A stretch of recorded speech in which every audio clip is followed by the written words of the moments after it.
Hello friends, good morning. మీరు వింటున్నది మాదిరెడ్డి సులోచన గారు రచించిన అపరంజి నవల. అందమైన సాయంత్రం ఉప్పొంగే ఉత్సాహంతో ఉరకలేసే యవ్వనంలో ఉన్న యువకులు కలిసినప్పుడు అందం, ఆనందం పోటీ పడుతూనే ఉంటాయి. విద్యార్థి జీవితంలోని ఈ తీయదనం మరెక్కడా ఉండదేమో. బాధ్యతలకు దూరంగా, భావుకతకు దగ్గరగా ప్రపంచమంతా తమదే అయినట్టు భావిస్తారు. శరత్, గోపి, జావీద్, కిరణ్లు యూనివర్సిటీ బస్టాండ్లో కలుసుకున్నారు. బయలుదేరదామా? గోపి అడిగాడు. జాన్ రాలేదు, వాచివంక చూసుకుంటూ జవాబిచ్చాడు శరత్. జాన్ అన్న సమయానికి 5 నిమిషాలకు ముందే ఉంటాడు. మరి ఈరోజు ఎందుకు రాలేదు? 5:30 అయింది, ఇక వాడు రాడు, కిరణ్ ఖచ్చితంగా చెప్పాడు. పోదామా? జావీద్ అడిగాడు. అయిష్టంగా కదిలాడు శరత్.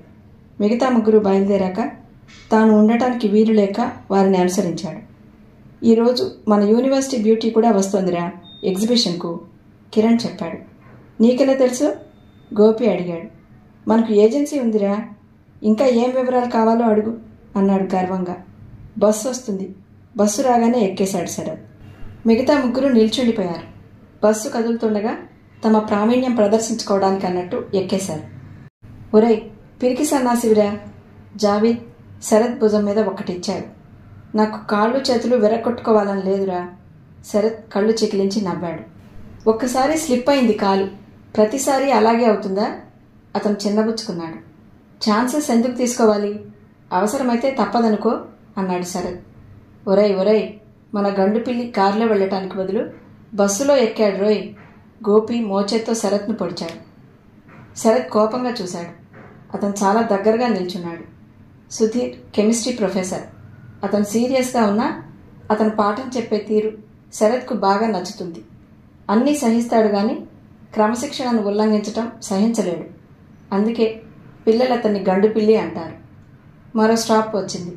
ఒక సీట్ ఖాళీ అయింది. అది ఆక్రమించుకోబోయాడు జావీద్. అతని భుజం పట్టి ఆపాడు శరత్. సుధీర్ వైపు తిరిగాడు. సార్ మీరు కూర్చోండి. పర్వాలేదు, మీరు నిల్చున్నారుగా, మేము 4 అన్నాడు. థ్యాంక్స్. అతను కూర్చున్నాడు. అతని పెదవుల మీద అలవోకగా చిరునవ్వు కదిలింది. మన గండుపిల్లి నవ్వగలడు రోయ్, గుణిగాడు గోపి.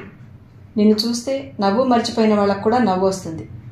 నీలాంటి పాత చింతకాయ పచ్చళ్లకు నవ్వొస్తుందిలే అన్నాడు గోపి ముఖం మార్చుకుని. వదులుగా వేసుకున్న ప్యాంట్, పెద్ద పెద్ద పువ్వుల చొక్క, మెడలో పూసల దండలు, భుజాలను కప్పేస్తున్న జుట్టు, 3 అంగుళాల డయామీటర్తో ఉన్న కళ్ళజోడు, వడ్డాణంలా చిన్న చిన్న మువ్వలతో ఉన్న బెల్ట్, చేతికి వదులుగా వేళ్లాడుతున్న గొలుసు, ప్యాంటు జేబుల మీద అతికించిన స్టిక్కర్స్. ఏరా ఇంకా కోపమేనా? పోరా పాత చింతకాయ పచ్చడి. పచ్చడి అనరా, అది ఆరోగ్యానికి చాలా మంచిది, శరత్ నవ్వాడు. దాంతో గోపి ఉడుక్కున్నాడు. మరో స్టాప్ దగ్గర 2 యువతులు ఎక్కారు. మన టుంటున్ వస్తోంది రోయ్, జావీద్ అరిచాడు. తోడు చింతపండు మూట కూడా ఉంది, కిరణ్ అన్నాడు. ఒరే స్నేహితుల్లారా, ఇది తెలుగు సినిమా కాదు శరత్, స్నేహితుడా, చెల్లెమ్మ, తమ్ముడు అనడానికి, ఎక్కిరించాడు గోపి. అది కాదురా, మీరు ఇంతమందికి పేర్లు పెడతారు కదా, మీ ముఖాలు అద్దంలో ఎప్పుడైనా చూసుకున్నారా? రోజూ చూసుకుంటాం. అందాలే తప్ప అవకతవకలు కనిపించవుట్రా. ఎంత చెడ్డ, తన చెడును తాము ఎవరు బయట పెట్టుకుంటారా? గోపి అడిగాడు. రద్దీ ఎక్కువ కావడంతో 2 ముందుకు వెళ్లారు. ఇక మాట్లాడే అవకాశం దొరకలేదు. ఎగ్జిబిషన్ గ్రౌండ్స్ దగ్గర బస్ దిగారు. నేల ఈనినట్టు అనిపిస్తోంది. పట్టు చీరల రెపరెపలు, నైలాన్ చీరల మెలమెలలు, నేత చీరల తడతడలు, స్త్రీలు, యువతులు, పాపలు, అన్ని రకాల వారు ఉన్నారు. పురుషులు అంతే, కార్లలో వచ్చేవారు, కాలినడకన వచ్చేవారు, అన్ని తరగతుల వారు ఉన్నారు. రకరకాల దీపాలతో అందంగా, శోభాయమానంగా మెరుస్తోంది ఆ ప్రదేశం. కొంపతీసి ఈనాడు స్త్రీలకు ప్రత్యేకం కాదు కదా? గోపి అన్నాడు. కాదురా, అయితే మాకీ ముందు తెలుసును. అమ్మ, అక్క, చెల్లి పోతామంటారు, ఇంటికి జల్దీ రమ్మంటారు, జావీద్ చెప్పాడు. ఓ, అసలు ఈ ప్రత్యేకంగా స్త్రీల రోజు మీ బురకాల కోసమే పెట్టారు రోయ్, కిరణ్ జావీద్ను కవ్వించాడు. అవునరా జావీ, ఒకవైపు స్త్రీలు సమాన హక్కుల కోసం పోరాటం జరుపుతుంటే మీ వాళ్ళు వెనక్కిపోతారే? గోపి అడిగాడు. సమాన హక్కులు మా వాళ్ళకి అక్కర్లేదు. వాళ్ళు అన్నారా, మీరంటున్నారా? వాళ్ళకి ఇష్టం ఉంటే మాత్రం ఊరుకుంటారంటావా? వాళ్ళు ముగ్గురు మాట్లాడుతుండగానే శరత్ వెళ్ళి టికెట్లు తెచ్చాడు. ఒరేయ్, టికెట్ నువ్వెందుకు కొన్నావు? ఏ, ఎవరన్నా ఫ్రీగా పంపుతామన్నారా? అరే బచ్చా, టికెట్లు చవకాని కొన్నావు. ఐస్ క్రీమ్ మా నెత్తిని కొడతావురా? నీ బుద్ధి పోనిచ్చుకున్నావు కాదు. నవాబునని గొప్పలు చెప్తావు, ఐస్ క్రీమ్ కొనడానికి చస్తావు. భుజం మీద ఒక్కటిచ్చుకున్నాడు శరత్. అరే బమ్మన్కా బచ్చా, చచ్చా అన్నాడు. మా బాబే, ఇప్పుడే ఎలా చేస్తావు? ఐస్ క్రీమ్ బిల్ ఇచ్చి చావు. ముందుకు తోశాడు శరత్. నా అబ్బా సేల్స్ ట్యాక్స్ ఆఫీసర్గా పనిచేయలేదు. జావీద్ కొరకరా చూశాడు. ఆలస్యం అవుతుంది, పదండి. అందరూ నెట్టుకు వచ్చారు. ప్రత్యేకంగా ఏమీ లేకపోయినా ప్రతి సంవత్సరం చూసేదే అయినా జనం అంతగా ఎందుకు ఎగబడతారో అర్థం కాదు. నేనెందుకు వచ్చాను ప్రశ్నించుకున్నాడు. ఒరేయ్ చూడరా ఆ కాశ్మీర్ చీర. గోపి కాశ్మీర్ స్టాల్ వైపు చూశాడు. ఒరేయ్, చీరలు కూడా కట్టుకుంటావుట్రా? ఈస్థెటిక్ సెన్స్ లేదు వెధవకి, విసుక్కున్నాడు గోపి. అందరూ ముందుకు వెళ్లారు. హ్యాండ్ బ్యాగ్లు, ఆట సామాన్లు, గృహ పరికరాలు, చేనేత వస్త్రాలు, తమాషాలు, ఆటలు, ఒకటేమిటి అన్నీ ఒక రౌండ్ చూశారు. మధ్య మధ్యలో అమ్మాయిలకు జోకేస్తున్నాడు. శరత్ కళ్ళు నిశ్చలంగా ఒకచోట ఆగిపోయాయి. షిఫాన్ చీరల కొట్టు ముందు ఓ సజీవమైన బొమ్మ నిల్చుంది. తెల్ల చీర, తెల్ల జాకెట్టు, ముత్యాల హారం, తెల్ల గులాబీ ఒక చెంపన అమర్చుకునుంది. తెల్లని పాలనురగ మీద గులాబీ నుంచినట్టు అనిపిస్తోంది ముఖం. నల్లని వెంట్రుకలు నడుం దాటి ఉన్నాయి. వదులుగా జడాల్ని వదిలివేయబడ్డాయి. ఒక పక్కకు తిరిగి నిలబడింది. చిత్రకారుడి ముందు నిల్చున్న మోడల్లా కనిపించింది. ఏమిట్రా చూస్తున్నావు? గోపి వచ్చాడు. తను అటు చూస్తూ అతని దృష్టికి సజీవ సుందరి ఆనలేదు. కొట్టులో ఉన్న చీరలు కనిపించాయి. రియల్లీ లవ్లీ శారీస్ రా. నీ ముఖం, నోరు మూసుకో. రక్షించవు. కళ్ళు మూసుకో అంటే చచ్చేవాణ్ణి అన్నాడు. అతనికి ఈసారి ఆమె కనిపించింది. ఓ, ఉమెన్స్ కాలేజ్ బ్యూటీని చూస్తున్నావా? లాభం లేదురా, ఫైర్ బ్రాండ్.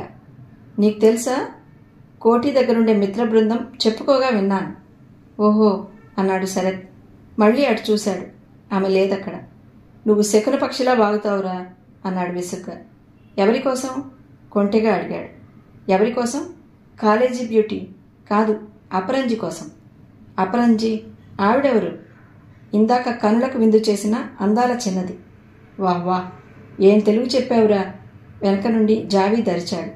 రండి రండి, వేడివేడి మిరపకాయ బజ్జీలు తెచ్చాను. ఐస్ క్రీమ్ తర్వాత తీసుకుందాం. కిరణ్ అరిచాడు. ఒరేయ్, శరత్ గాడేనంటే వాడబ్బవురా నువ్వు.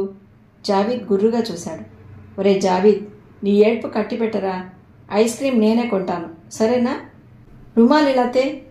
ఎందుకు? ఏడ్పు కట్టిపెట్టమన్నావుగా. నా రుమాలు చిన్నది అన్నాడు జావీద్. నీకు పొగరు బాగా ఎక్కిందిరా. శరత్ ఒక్కటిచ్చాడు. అతని కళ్ళు వెతుకుతూనే ఉన్నాయి. అపరంజి ఎక్కడైనా కనిపిస్తుందేమోనని. అతనికి ఆమె ఎక్కడా కనిపించలేదు. అందరూ కుళాయి ఉన్న చోటికి వెళ్లారు. మిరపకాయ బజ్జీల పొట్లం విప్పారు. అక్కడ చిన్న ప్రొజెక్టర్ పట్టుకుని ఫుడ్ కార్పొరేషన్ వారు కల్తీలను గురించి ఫిల్మ్ చూపిస్తున్నారు. బజ్జీ కొరకబోయి ఆపేశాడు. శనగపిండి కల్తీ వల్ల జరిగిన అనర్థాలు చూడండి. వెంటనే నీరసంగా తలలు వేలాడేసిన మనుషుల్ని స్ట్రెచర్ మీద తీసుకుపోతున్నారు. ఇదొక్కటే కాదు, మసాలాలో గుర్రపు లద్ది కలుపుతున్నారు. వాంతి వచ్చినట్టయింది. చేతిలోని మిరపకాయలు దూరంగా పారేశారు. 2 ముస్లిం అమ్మాయిలు గద్దల్లా పరిగెత్తుకుపోయి వాటిని చేజెక్కించుకున్నారు. యా అల్లా, ఆ దృశ్యం చూడలేనట్టు ముఖం పెట్టాడు జావీద్. మీ ముస్లింలు దేశాన్ని బాగుపడనియ్యర్రా. ప్రతి అభివృద్ధికి అడ్డుపడతారు. ఫ్యామిలీ ప్లానింగ్ అంటే పారిపోతారు. కిరణ్ తిట్టాడు. వీడు దురభిమానిరా అన్నాడు జావీద్. ఏడ్చావు, నోర్ముయ్ అన్నాడు. అతని కళ్ళు మాత్రం అటు ఇటు చూస్తున్నాయి. ఏమిట్రా, ఎవరైనా వస్తారా? లేక యూనివర్సిటీ బ్యూటీ కోసమా? కాదురా, వాడు అపరంజి కోసం వెతుకుతున్నాడు. ఆరెంజా? కిరణ్ తెల్లబోయాడు. ఒరే కిరణ్, గోపిగాడి చెవులు రేపు శుభ్రం చేయించాలిరా. మైల అడ్డుపడుతుందిలా ఉంది వెధవకు. నవ్వాడు శరత్. ఒరేయ్, అబద్ధం చెప్పకురా. ఇందాక అనలేదు? గోపి అడిగాడు. ఆరెంజ్ కాదురా చిట్టి తండ్రి, అపరంజి. అర్థమైందా? అపరంజా? అపరంజి 1కి 2 సార్లను. ఇంకాసేపు అయితే యాపిల్ అంటావు. అబ్బా పదండిరా, పెదవ సినిమా చూసి బంగారం లాంటి బజ్జీలు పారేసుకున్నాం. విసుగ్గా ముందుకు దారి తీశాడు కిరణ్. శరత్, అపరంజి అంటే ఏమిట్రా? గోపి అడిగాడు. జాంకాయ. ఎందుకురా తెలంగ చదివినవు? నేను చెప్తున్నా, బంగారం. నాకు తెలుసులేరా, తమాషాకు అడిగాను అన్నాడు మధ్యలోనే. మిగిలిన వారు పక్కున నవ్వారు. అందరూ ఐస్ క్రీమ్ స్టాల్ దగ్గరకు వెళ్లారు. ఒరే జాబీ, కోన్ తీసుకోనా గ్లాసా? నేను తీసుకుంటానురా. ఇప్పటి వరకు ఏడ్చావు, ఇప్పుడు మహా బయలుదేరాడు. కోన్లే హాయిరా. ఒక్కొక్కరు 3 కోన్లు తీసుకుని తిన్నారు. అక్కడ మనవాళ్ళు ఉన్నారు, పదండిరా. మీరు వెళ్ళండి, నేను తర్వాత వస్తాను అన్నాడు శరత్. ఆరెంజ్ కోసం వెతుక్కుంటావా? మళ్ళీ జాన్ వస్తే ఇలాంటి సందర్భాలు ఇంకా బాగా గడుస్తాయనుకున్నాడు. ఓ సారీ అపరంజి, అక్కడేమైనా దొరుకుతుందేమో. వారందరూ తిరిగారు. తెల్లటి దుస్తుల్లో కనిపించిన ప్రతి స్త్రీని పరీక్షగా చూశాడు. ఆమె దర్శనం కాలేదు. మన భ్రమ కాదు కదా. ఆమె రూపం శరత్ హృదయంలో చెరగని ముద్ర వేసింది. క్షణం మాత్రమే ఎత్తిన కళ్ళు చేపపిల్లల్లా అతని ముందు కదలాడాయి. స్నేహితుల వేళాకోళంతో ఆమెను గూర్చి ఆలోచన మాని ఇంటివైపు వెళ్ళాడు. అతను బస్సు దిగి ఇంటివైపు యాంత్రికంగా నడిచాడు. ఎలా ఉంది ఎగ్జిబిషన్? ఓ చాలా బాగుంది అన్నాడు. అప్పటికి గాని అతనికి గుర్తు రాలేదు ఇల్లు చేరానని. ఎదురుగా నిల్చుంది తన చెల్లెలని. అమ్మయ్య, ఎన్నాళ్ళకి విన్నానన్నయ్యా నీ నోట ఎగ్జిబిషన్ బాగుందని. కిలకిలా నవ్వింది సుందరి. అమ్మ నిద్రపోయిందా? పండగంటూ ఉదయం నుండి ఏవో దులుపుతూనే ఉంది, సాయంత్రం వరకు కూడా. ఆయాసం ఎక్కువైంది. డాక్టర్ వచ్చి రెస్ట్ అన్నాడు. రేపటి వంట తమరిదా సుందరి? అంతగా నా వంట తినాలని లేకపోతే హోటల్కి వెళ్ళు అన్నది గట్టిగా. ఎవరది? శాస్త్రి గారి కంఠం కంగుమంది. మేమే నాన్న. వడ్డిస్తావా? వడ్డించుకోవాలే మెల్లగా అడిగాడు సుందరిని. పద వడ్డిస్తాను అన్నది. అన్నయ్య, అక్కడేం తినలేదా? కల్తీ అంటూ చూపారే సినిమా అన్నాడు. కాళ్ళు చేతులు కడిగి తల్లిని చూసి వచ్చాడు. నిద్రమాత్ర ప్రభావమేమో నిద్రపోతోంది. చిన్నబోయిన ముఖంతో మంచం పక్కన పడకుర్చీలో కూర్చున్నాడు శాస్త్రి గారు. ఆయనకు ఇప్పుడేం చింత లేదు. 4 కొడుకులు, 3 కూతుళ్ళు అయితే 5 జీవితంలో స్థిరపడ్డారు. ఇక శరత్, సుందరి మిగిలారు. సుందరి పెళ్లి ఎలా అన్న చింత లేదు. డబ్బుంటే సంబంధాలు నిమిషాల మీద కుదురుతాయి. ఆ డబ్బు పుష్కలంగా ఉంది. ఎంఎస్సి అయితే శరత్ చదువు అయిపోతుంది. అతని విచారమల్లా భార్యను గూర్చే. ఆమె ఆరోగ్యం చాలా సున్నితమైంది. చిన్న చిన్న పనులు కూడా చేయలేదు. డాక్టర్ సీరియస్ అని చెప్పారా నాన్న? ఆహా, అది కాదురా, వంట మనిషిని పెట్టాలని అనుకుంటున్నాను. మంచిదే నాన్న అన్నాడు. అతను వచ్చేసరికి 2 కంచాలు పెట్టున్నాయి. నువ్వింకా భోజనం చేయలేదా? నువ్వు ఒక్కడివి కూర్చుంటే సగం కడుపు నింపుకుంటావు అన్నది గిన్నెల మీద మూత తీస్తూ. అతను క్షణం ఆనందంతో మాట రానట్టుగా ఉండిపోయాడు. తన చెల్లెలికి ఎంత అభిమానం! అలాగే కోపం వచ్చినా ఎవరూ ఆపలేరు. చిరునవ్వుతో చెల్లెల్ని చూస్తూ టేబుల్ దగ్గరికి వెళ్ళాడు. గబుక్కన మెలకు వచ్చింది రజనీకి. అలారం పెట్టుకుంది కానీ దాని మానాన అది మ్రోగి ఊరుకుంది. తను బహుశా గాఢ నిద్రలో ఉండుంటుంది. అత్తచేత చివాట్లు తినాలి, తప్పదు. లేచి నైట్ గౌన్ నాడాలు ముడివేసుకుని బాత్రూం వైపు వెళ్ళింది. ఆ రోజు రిజల్ట్స్ వస్తాయి. ఆదుర్దాగాను ఉద్వేగంగానూ ఉంది. బీఎస్సీ రిజల్ట్స్ వస్తున్నాయి. విడిపోయి వీపు నిండా పరుచుకున్న జుట్టును జడ అల్లుకుంది. పళ్ళు తోముకుని బయటకొచ్చింది. అలా బయటకొచ్చేసరికి తల్లి బ్రతికి ఉన్న రోజుల్లో టీ పాట్ తయారుగా పెట్టేది. రజనీ టీ త్రాగుతుంటే తల్లి జుట్టు చిక్కులు తీసేది. నిట్టూర్చింది మెల్లగా. వంటింటి ముందుకు వెళ్ళింది. అత్తయ్య, టీ ఉందా? అత్త దొత్త 100 సార్లైనా చెప్పుంటాను ఆంటీ అని పిలవాలని. లలితమ్మ కసురుకుంది. ఆంటీ ఏమిటి సొంటిలా అన్నది వెటకారం చేస్తూ. అసలే 2 నెలల నుండి లలితమ్మ పెత్తనం భరించలేకపోయింది. రక్షక, ఈ పిల్లకు బొత్తిగా భయభక్తులు లేవు. ఎడమ చేత్తో భుజాలు ముట్టుకుని నుదురు ముట్టుకుంది. భయభక్తుల సంగతి తర్వాత. టీ ఉందా? అక్కడుంది, వెచ్చబెట్టుకో అంది. రజని విసురుగా వెళ్ళి టీ వెచ్చబెట్టుకుని తాగింది. స్నానం చేసి నేవీ బ్లూ ఫ్రాక్ వేసుకుంది. మెడ దగ్గర తెల్లని లేస్ కుట్టింది. ఆ గౌన్ వేసుకుంటే తల్లి దిష్టి తగులుతుందని అనేది. చెమర్చిన కళ్ళు ఒత్తుకుంది. వెంట్రుకలు ఎత్తిపట్టి తెల్లని నైలాన్ స్కార్ఫ్తో ముడివేసింది.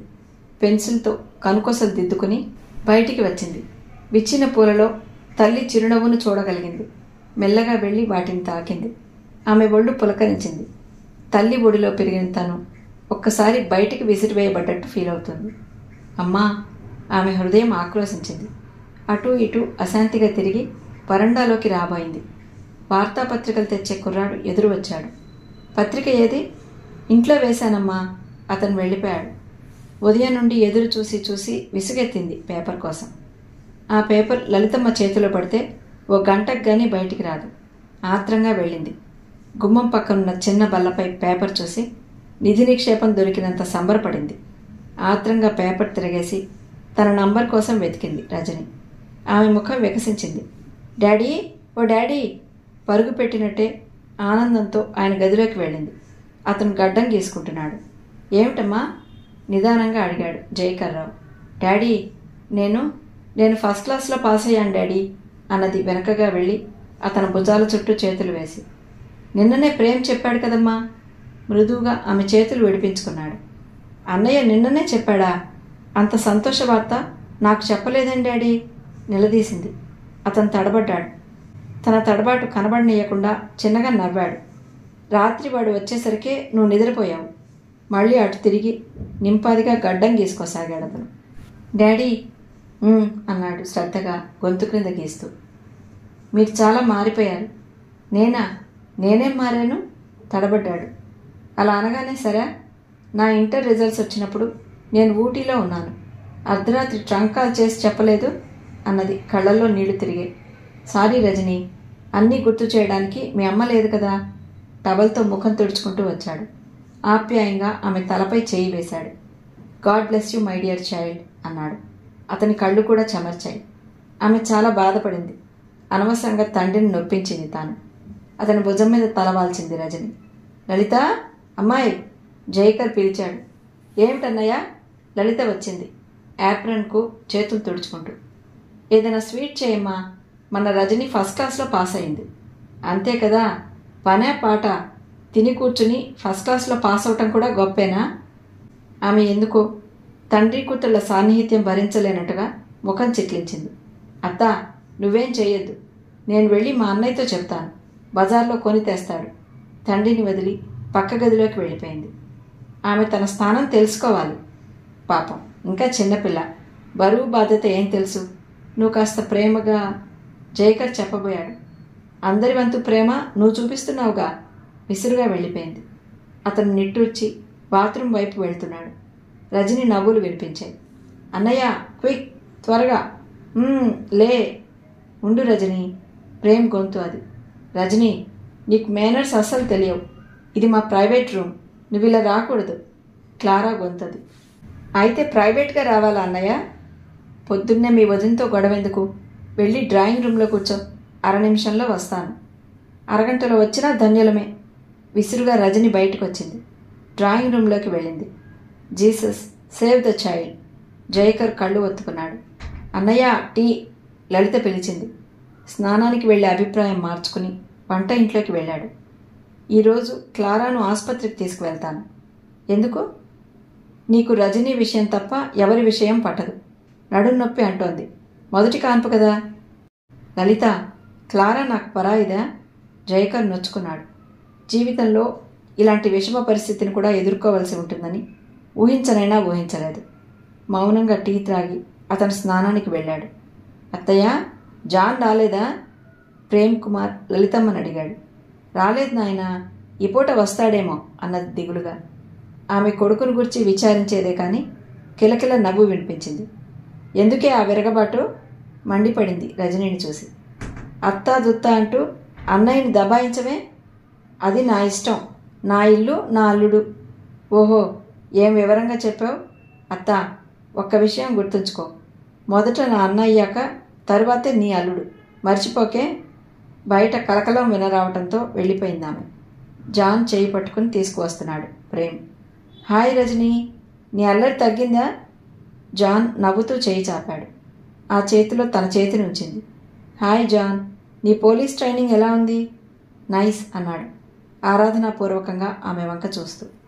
జాన్, నేను ఫస్ట్ క్లాస్లో పాస్ అయ్యాను తెలుసా? కంగ్రాచులేషన్స్. అనుకోకుండా ప్రేమ్ చెయ్యి వదిలి రజనీని లేపి 2 సార్లు గిరగిరా తిప్పి దించాడు. ఓ అబ్బాయి, చంపేశావు. కళ్ళు మూసుకుని గోడ ఆసరాగా చేసుకుని నిల్చుంది. ఎప్పుడొచ్చావు నాయనా? ఇదేనా రావటం? లలితమ్మ ఆప్యాయంగా అడిగింది. అవును మమ్మీ. నీ ఆరోగ్యం ఎలా ఉంది? బాగానే ఉందిరా. ప్రేమ్, ఇప్పుడు ఎక్కడికి వెళ్ళకండి. మీరందరూ కలిసి ఫలహారం చేస్తే చూడాలనుంది. మంచిదత్తయ్య. అతని వంక 2 కళ్ళు కొరకొరా చూస్తున్నాయని మర్చిపోయాడు. పద జాన్, సామాను లోపల పెట్టుకో. జాన్, ప్రేమ్ లోపలికి వెళ్ళిపోయారు. రజని హృదయం గెలగెల్లాడింది. తనను ఎందుకింత నిర్లక్ష్యం చేస్తున్నారు? తల్లి బ్రతుకున్న రోజులలో తను ఆ ఇంటి సుఖ సంతోషాలకు కేంద్ర బిందువుగా ఉండేది. అలాగే ఎంతసేపు ఉందో తెలియదు. జయకర్ పిలుపు విని ఈ లోకంలోకి వచ్చింది. రజనీ, అమ్మాయి! వస్తున్నాను డాడీ. కళ్ళు ఒత్తుకుని వెళ్ళింది. ఆమె కళ్ళు ఆశ్చర్యంతో పెద్దవయ్యాయి. దాదాపు 12 ఏళ్లుగా వస్తున్న ఆచారం అది. తండ్రి పక్కన ఎప్పుడూ రజనీకి చోటు వదిలేవారు. ఆ స్థలంలో లలితమ్మ కూర్చునుంది. అతిథికని ఉంచే కుర్చీ మాత్రమే ఖాళీగా ఉంది. వెళ్ళి అందులో కూర్చుంది. అందరూ ఇడ్లీలు తింటున్నారు. నీకు ఇడ్లీ ఇష్టం ఉండదని తెలుసు. నాకు మనిషికో రకం చేయటం రాదమ్మా అన్నది లలితమ్మ. పర్వాలేదత్తా. మగ్గులోకి కాఫీ వంపుకొని పాలు కలుపుకుంది. ప్రేమ్, అన్నయ్య ఉత్తరం రాసిండ్రా. జయకర్ చెప్పాడు. ఏమిటట? భారతికి ఉద్యోగం దొరికిందట. నీకు రావాలనుంటే ఫారాలు పంపుతాడట. నో నో డాడీ, నేను వెళితే అమెరికా వెళ్తాను. నో అదర్ కంట్రీ అన్నాడు. కృపాకర్ బావయ్య ఉన్న దేశం ఏది అంకుల్? జాంబియా. జయకర్ భయంగా కూతురి వంక చూశాడు. మెల్లగా కాఫీ సిప్ చేస్తోంది. ఆమె హృదయం అర్థమైంది. బ్రెడ్ లేదా లలిత? లేదు అన్నది నిర్లక్ష్యంగా. అక్కడికి కొద్ది దూరంలో నిల్చుని గిన్నెలు తుడుస్తున్న పనమ్మాయి కాంత కనిపించింది. కాంత, అయ్యగారు. వచ్చింది కాంత. రజనమ్మకు ఆమ్లెట్ చేసి పట్టుకురా అన్నాడు. రజని ప్రసన్నంగా తండ్రి వంక చూసింది. ఈ అత్తే డాడీని మారుస్తుంది అనుకుంది కసిగా. అందరి టిఫిన్ అయింది. రజని తండ్రి వెంట గదిలోకి వెళ్ళింది. అతను బట్టలు వేసుకుంటుంటే బూట్లు సాక్స్ అందించింది. డాడీ. ఏమ్మా? ఆహా, ఏం లేదు అన్నది అతని కోటు బ్రష్తో దులుపుతూ. చెప్పమ్మా. అత్తయ్య ఇంకా ఎన్నాళ్ళుంటుంది? అనుకోని ప్రశ్నకు అతను క్షణం తెల్లబోయాడు. 1 నిమిషం కలవరపడ్డాడు. ఇక మీదట లలిత ఇక్కడే తనకు తోడుగా ఉంటుందని ఎలా చెప్పగలడు? అది కాదు డాడీ, నేను ఏమంటున్నానని. ప్రతి నిమిషం ఏదో కక్ష కట్టినట్టు మాట్లాడుతుంది. నా జుట్టుకు 1/2 లీటర్ నూనె కావాలట. ఆ విషయాలన్నీ తనకెందుకు? అమ్మ బ్రతికుండగా పద్మిని పద్మిని అంటూ తిరిగేదా? అమ్మని గురించి నీచంగా మాట్లాడుతుంది. రజనీ, అత్తయ్యను నేను కేకలేస్తాను. బహుశా క్లారాకు పురుడొచ్చే వరకు ఉంటుంది. సరే డాడీ. వెనుతిరిగింది. రజనీ, చెప్పు డాడీ. వెనక్కి వచ్చింది. ఏం లేదమ్మా, వెళ్ళు. ఏదో చెప్పడానికి సందేహిస్తున్నారు. మనకి ఎవరున్నారు డాడీ? అత్తకు కూతురు సంసారం ధ్యాసే. నాకు మీరు, మీకు నేను ఉన్నాం. మీరేది చెప్పినా అంగీకరిస్తాను. ఆ కంఠంలోని నిజాయితీ, మాటలలోని మార్దవం అతన్ని కదిలించి వేశాయి. బేబీ ఆర్తిగా పిలిచి ఆమెను దగ్గరకు లాక్కున్నాడు. అతని పిలుపుకు కరిగిపోయింది. చాలా రోజుల తర్వాత తండ్రి నోట ఆ మాట విన్నది. ఏమో చెప్పాలనుకున్నారు? ఏం లేదమ్మా, మీ అమ్మ మనల్ని అన్యాయం చేసింది. ఇక కొన్ని బాధ్యతలు నువ్వు స్వీకరించాలి. ఇంట్లో పనులు చేస్తూ ఉండు. ఈ పూట అత్తయ్య నర్సింగ్ హోమ్కి వెళ్తుంది క్లారాకు తోడుగా. మధ్యాహ్నం వంట పని చూడు. అలాగే డాడీ. ఏదైనా పని చెప్పదు, ఏదో అంటూ ఉంటుంది. నువ్వు పనిలో సాయం చేస్తూ ఉండు, నీ జోలికి రాదు. Okay daddy. అతన్ని వదిలి ఉత్సాహంగా బయటికి వచ్చింది. క్లారా తయారై వచ్చింది. క్లారాను చూసి నవ్వింది రజని. ఎందుకు? ముఖం చెట్లించింది ఆమె. వదినా, ఎలా ఉన్నావో చెప్పనా? రాక్షసిలా ఉన్నానా? అంత మాట అనలేను. పెళ్లికి వెళుతున్నట్టున్నావు అంది ఆమె కట్టుకున్న బెనారస్ చీర వంక చూస్తూ. క్లారా ఉద్యోగస్తురాలు. ఇన్స్టాల్మెంట్స్ కడుతూ పట్టుచీరలు కొంటుంది. ఎప్పుడు ఏది కట్టుకోవాలో తెలియదు. ఆడంబరంగా ఉండాలని అనుకుంటుంది తప్ప అది తనకు నప్పిందా లేదా అని కూడా చూడదు. స్నానం చేయాలంటే విపరీతమైన బద్ధకం. పౌడర్ అద్దుకుంటే చాలు అనుకుంటుంది. నీకు ఏడ్పు చీరలు లేవని అన్నది. నీ దగ్గరున్న చీరలిచ్చినా కట్టుకోను అన్నది విసురుగా. నీ మెడ మీద నూనె చూసుకో. నేను అలాగే ఉంటాను, నా ఇష్టం. క్లారా మొండిగా జవాబిచ్చింది. ఎలా ఉంటావక్క? జాన్ వచ్చాడు. అతను క్లారాను ఒక్కసారి చూసి నవ్వాడు. డాక్టర్ గారింట్లో ఏదైనా పార్టీ ఉందా అక్క? జాన్ అంటూ కోపంగా చూసింది.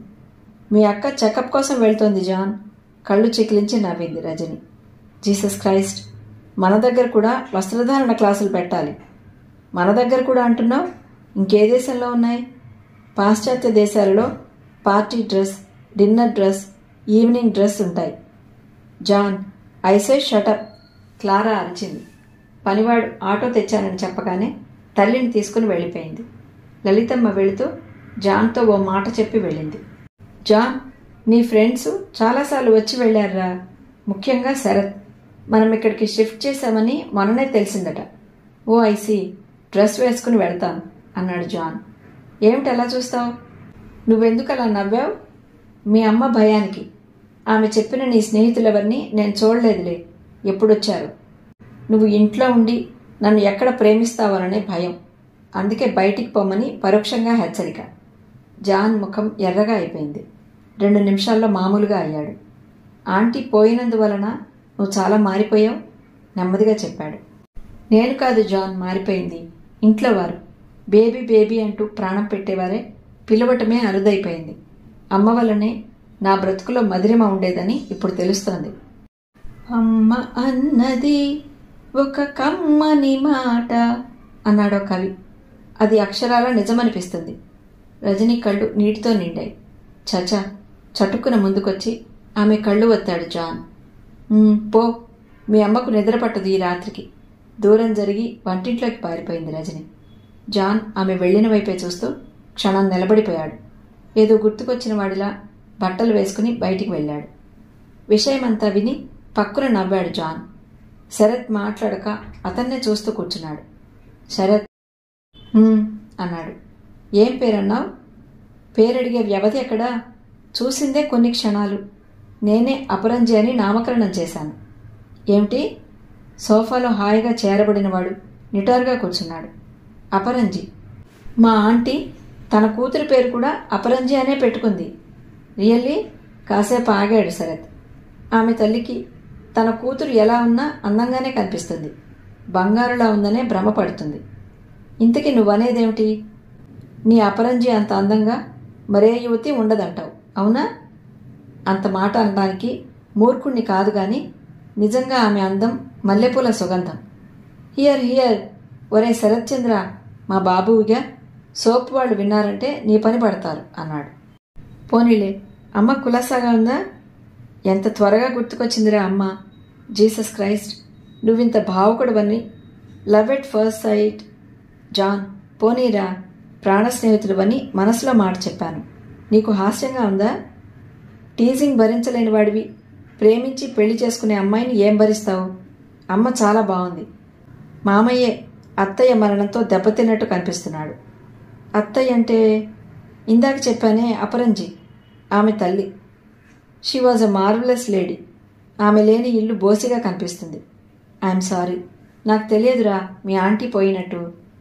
She is beloved of God. We can't help it. అమ్మ సుందరి బాగున్నారా? సుందరికే జాలీ గర్ల్. అమ్మకే బ్లడ్ ప్రెషర్. ఇప్పుడు మడి ఆచారం తగ్గించిందిలే, వంట మనిషిని పెట్టాం. Good good. జాన్ నవ్వాడు. శరత్ లేచి ఇంట్లోకి వెళ్ళి కాఫీ తెమ్మని చెప్పొచ్చాడు. స్నేహితులిద్దరూ కబులు చెప్పుకుంటుండగా వచ్చింది సుందరి. హాయ్ సుందరి. హాయ్, బాగున్నావా? సుందరి వచ్చి వారి దగ్గర కూర్చుంది. ఇంతలో కాఫీ ట్రే పట్టుకుని ఓ నడియుడు మనిషి వచ్చింది. బర్మా ముడితో శుభ్రమైన బట్టలతో చలాకీగా కనిపించింది. ఆమె చాలా జాగ్రత్తగా కాఫీ ట్రే బల్ల మీద పెట్టి అందరికీ అందించింది. ఉండని మంగమ్మ, మేం తీసుకుంటాం. మరి నేనుండి ఎందుకు బాబు? తీసుకో. అనవసరంగా నవ్వింది. జాన్ ఆమె కేసి నిశితంగా చూశాడు. ఆమె అక్కడి నుండి త్వరగా వెళ్ళిపోయింది. అమ్మలా అతి ప్రేమగా చూస్తోందిరా. ఇంకా నయం, బొమ్మలా అనలేదు. జాన్ కాఫీ సిప్ చేశాడు. నాకు కూడా పెద్దగా ఆవిడంటే సదభిప్రాయం లేదు. అన్నయ్యను చూసినంత ఆప్యాయంగా నన్ను చూడదు. అది ఒక థియరీ ఉంది కదా, ఆత్మీయులు తల్లి తండ్రి అయినా సరే ఆపోజిట్ సెక్స్ పట్ల ఆకర్షితులవుతారని. జాన్ అంతా చెప్పాడు. చాలా దూరం వెళ్ళావురా. శరత్ త్రుంచివేయడానికి ప్రయత్నించాడు. విషయం చాలా దూరం పోకూడదనే నా కోరిక కూడాను. ఎందుకైనా మంచిది, మంగమ్మను మాన్పించేయండి. అన్నా చెల్లెలు జాన్ మాటలు ఎంతవరకు నిజమని ఆలోచించసాగారు. ఆ తర్వాత పేకాడుకుని లేచారు. భోజనం చేసి వెళ్ళరాదురా? శరత్ అడిగాడు. ఈరోజు వద్దురా, మా రజనీ వంట. అది రుచి చూడలేక పారిపోయాననుకుంటుంది. జాన్ దూరంగా విడిచిన శాండిల్స్ దగ్గరగా లాక్కొని వేసుకున్నాడు. మీ సిస్టర్ రజని? కాదు సుందరి, మా ఆంటీ కూతురు. ఆ అమ్మాయికి చాలా ముద్దు పేర్లున్నాయిలే. వాళ్ళ నాన్న అన్నలు బేబీ అంటారు. వాళ్ళమ్మ అపరంజి బొమ్మ అంటుంది. ఇక క్లాస్లో పేరు రజని. మీకు వరసకు మరదలేమో, మీరేం పెట్టుకున్నారు? సుందరి కుతూహలంగా అడిగింది. అతను ఆలోచిస్తున్నట్టు చెవి క్రింద రాసుకున్నాడు. చిన్నప్పుడు డెవిల్, ఫైర్ బ్రాండ్ వగైరాలతో పిలిచేవాణ్ణి. ఇప్పుడు ఇంకా ఆలోచించలేదు అన్నాడు. మేనరికమా? సుందరి అడిగింది. దాదాపు అంతే అనుకోవాలి. కానీ మాలో అంతగా పట్టింపు ఉండదు. కాదనుకున్నా స్నేహంగా విడిపోతాం. వారు మాట్లాడుకుంటుండగానే వీధిలో రిక్షా ఆగిన చప్పుడైంది. అందరూ బయటకు వచ్చారు. శరత్ తల్లికి పెనతల్లి కొడుకైన భూపతి రిక్షా దిగుతున్నాడు. బాగున్నావా మావయ్య? సుందరి ఆనందంగా అడిగింది. ఎద్దులా ఉన్నాను. కనిపించడం లేదంటే అమ్మాయి? అతని గొంతులో కఠినత్వం కరకరలాడింది. అతని ముఖం చిటపటలాడుతోంది. నమస్తే అంకుల్. ఎవరు? అంటూ అతని చేతిలో ఉన్న నేతి ఉగ్గంగిన్నె బస్తా సంచి వరండాలో పెట్టి దగ్గరగా వచ్చాడు భూపతి. నువ్వా అబ్బాయి? సుందరి, నీకు మీ అమ్మకు మతుందా? ఆడ సన్యాసులు అడ్డమైన వారితో తిరుగుతారంటే కులం మతం చూడకుండా కొంపలోకి అందరినీ రాణిస్తే ఆనక గుడ్డ నెత్తినేసుకోవాలే తల్లి, ముఖాన మసి పూసుకోవాలే అమ్మ. మావయ్య, శరత్ అరిచాడు. సుందరి ముఖం ఎర్రగా ఉంది. జాన్ ముఖం గంభీరంగా ఉంది. ఏమిట్రా అరుస్తున్నావు? మీ అబ్బతో చెప్పి వేషాలు మాన్పించకపోతే చూడు. కోచి పైకి ఎగదీసుకుని లోనికి వెళ్ళాడు. జానకి, జానకమ్మ అరిచినట్లే పిలిచాడు. నువ్వా అన్నయ్య? పూజ ముగించుకుని బయటికి వచ్చిందాను. ఇదేనా రావటం? ఇదే రావటం. నీకు బొత్తిగా పిల్లలను అదుపులో పెట్టుకోవటం తెలీదే అమ్మాయి. వాడెవడు వాకిట్లో సూటు బూటు వేయంగానే జెంటిల్మెన్ అయిపోతారా? అతని గొంతు మైకు లేకుండా మైలు దూరం వినిపిస్తుంది. ఏదో పిల్లలు, స్నేహాలుండవా? ఏ రంగా పిల్లలు బాగున్నారా? వారికే అంతా బాగున్నారు.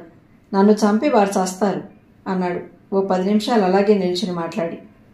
అప్పుడు కాళ్ళు కడుక్కున్నాడు. అతను బయట వదిలిన బస్తా సంచి నూనె గిన్నె పట్టుకుని ముఖం మార్చుకుని వచ్చింది సుందరి. చూడమ్మా మావయ్య, పాపం జాన్ చిన్నబుచ్చుకున్నాడు. అన్నయ్య తోడు వెళ్ళాడు. ఏమ్మా, అతడు చిన్నబుచ్చుకుంటే నీకొచ్చిన నష్టమేమిటో? ఇలాంటి దొంగ విధవులు వాటం చూసి వెన్నులో పోటు పొడుస్తారు. అతను గొంతు చించుకున్నాడు.